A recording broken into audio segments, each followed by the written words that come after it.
Sejarah kolonialisme di Indonesia merupakan salah satu bagian penting dalam memahami perjalanan panjang bangsa menuju kemerdekaan. Selama berabad-abad, wilayah Nusantara mengalami berbagai bentuk dominasi asing yang dibawa oleh dinamika politik global, terutama di Eropa. Meskipun Belanda, Inggris, dan Jepang tercatat sebagai pihak yang secara langsung menjajah Indonesia, terdapat pula negara lain yang memberikan pengaruh tidak langsung terhadap kondisi politik dan administratif di Hindia Belanda. Salah satu negara tersebut adalah Prancis. Indonesia tidak pernah mengalami penjajahan langsung oleh Prancis, namun wilayah Nusantara sempat berada di bawah pengaruh politik negara tersebut melalui Belanda. Pengaruh ini muncul akibat dinamika politik Eropa pada akhir abad ke-18 hingga awal abad ke-19, khususnya ketika Prancis di bawah kepemimpinan Napoleon Bonaparte memperluas kekuasaannya ke berbagai negara Eropa. Perubahan politik global ini berdampak tidak langsung terhadap Hindia Belanda, yang ketika itu masih berada di bawah kendali Belanda. Pada tahun 1795, Prancis menaklukkan Belanda dan menggantikan pemerintahannya dengan Republik Batak. Republik Batak merupakan negara satelit Prancis yang kebijakan politik dan militernya banyak dipengaruhi oleh pemerintahan pusat di Paris. Karena Indonesia merupakan jajahan Belanda, maka seluruh perubahan yang terjadi di Belanda membawa dampak terhadap sistem pemerintahan kolonial di Hindia Belanda. Meskipun demikian, pada periode ini tidak ditemukan bukti bahwa Prancis mengirimkan pasukan atau penjabatnya ke Indonesia untuk mengelola wilayah tersebut secara langsung.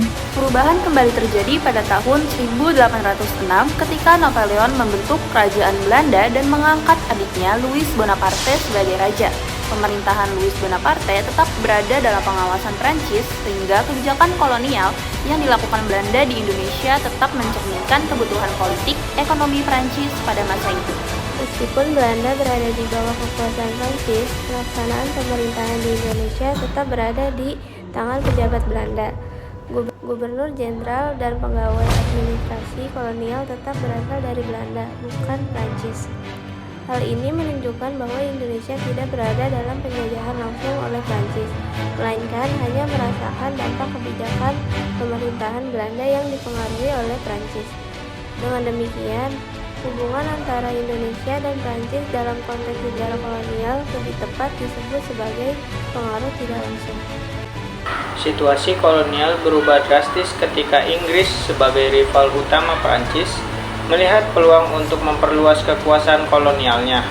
Pada tahun 1811, Inggris berhasil merebut Jawa dari Belanda dan mengambil alih pemerintahan Hindia Belanda. Pada masa pemerintahan Inggris yang dipimpin Thomas Stamford Raffles, beberapa kebijakan kolonial mengalami perubahan, termasuk penghapusan kerja paksa dan pembaruan administrasi.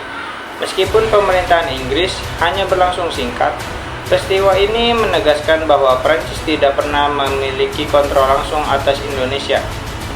Pengaruh Prancis terhadap Indonesia secara efektif berakhir setelah kekalahan Napoleon pada tahun 1815. Belanda memperoleh kembali kemerdekaannya dari Prancis dan secara resmi kembali berkuasa di Indonesia melalui perjanjian internasional. Sejak saat itu, Belanda kembali mendominasi pemerintahan kolonial Hindia Belanda hingga akhirnya kekuasaan mereka dipatahkan oleh pendudukan Jepang pada masa Perang Dunia II. Secara keseluruhan, dapat disimpulkan bahwa Prancis tidak pernah menjajah Indonesia secara langsung. Namun, pengaruh politiknya terhadap Belanda memberikan dampak terhadap kebijakan kolonial di Hindia Belanda. Penjajahan yang dialami Indonesia lebih banyak yang dilakukan oleh Belanda, Jepang, dan Inggris. Oleh karena itu, hubungan antara Indonesia dan Prancis dalam konteks kolonial lebih bersifat tidak langsung dan terjadi akibat perubahan politik besar di Eropa. Pemahaman ini penting untuk melihat bagaimana dinamika internasional dapat memengaruhi sejarah kolonial di Indonesia. Pemahaman mengenai pengaruh tidak langsung Prancis terhadap Indonesia menunjukkan bahwa dinamika politik Eropa turut membentuk sejarah kolonial di Nusantara. Meskipun tidak pernah menjajah secara langsung, kebijakan Prancis yang memengaruhi Belanda tetap berdampak pada Hindia Belanda. Hal ini menegaskan bahwa perkembangan global dapat mempengaruhi perjalanan sejarah Indonesia, bahkan tanpa kehadiran penjajah asing secara fisik.